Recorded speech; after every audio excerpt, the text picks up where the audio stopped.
I think we as EDM music producers need to take more advantage of complex music theory. Having chords in either a major or minor key in a 4/4 time signature has been abused to the end of the earth. And yes, it does sound good, but I think we should all at least once try something a little different. For example, this entire song that I've made here is in a 5/4 time signature, which is something I've never done before, and it turned out pretty well in my opinion. Along with that, this chord progression is kind of all over the place. It starts out with a pretty normal chord progression,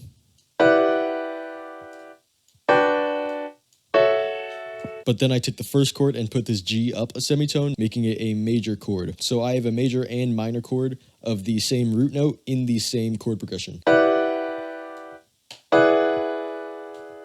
Then I do it again. And now I have the same chord from before, but with the 7th raised up one semitone. So I have the same starting 3 chords for this chord progression, which are in the same key.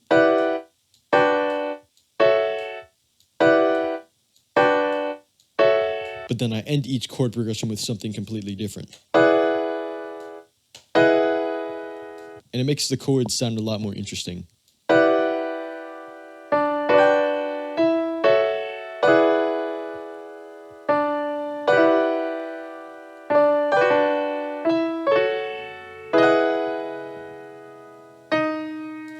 And in the second drop, I have something quite different. I believe this one is just going around the circle of fifths, and I have different inversions of the original chord progression, so I can keep it all in the same relative octave range.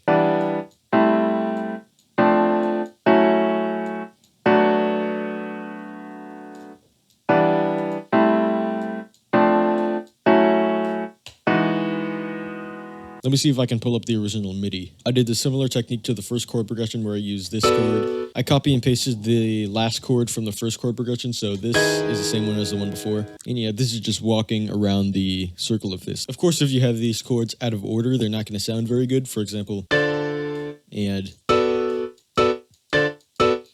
also.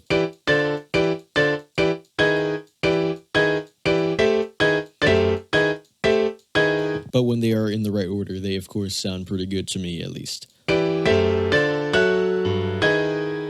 I also have another chord progression that's kind of like this. I'm just saying, get a little more experimental with stuff that you don't get experimental with usually. That's all for now. Peace.